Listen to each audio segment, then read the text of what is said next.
recipe na gusto na naman natin ibahagi sa inyo. Sinabawang laswa or gulay. Ayan, sarap ulam. Simpleng sinabawang laswa ang ating ibabahagi sa inyo. Sa kumukulong tubig, maglagay tayo ng onion at kamatis.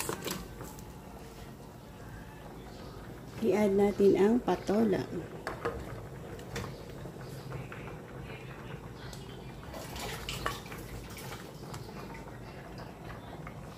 Wow, tulang-tulo siya na. Lagyan natin ng lupo. Yan ang ating pinaka-lapas na gulay. Lupo.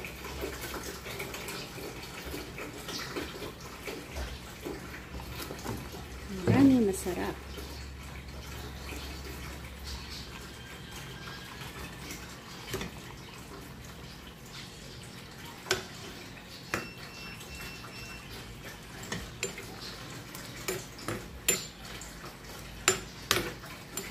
Lagyan natin ng asin.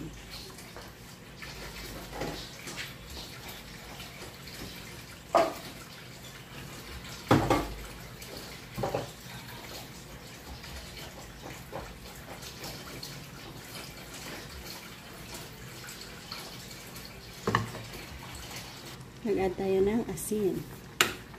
Kulang-kulang na. And then, i-add natin ang hipon. Meron tayong hipon dito.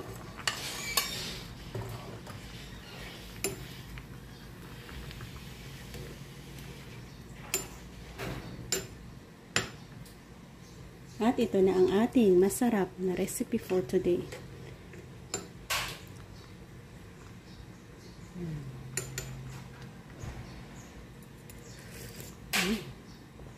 Namit din.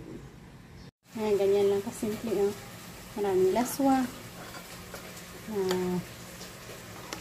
patola at tapos hipon. Sarap ulam, guys. Simple lang na pagluluto pero masustansya.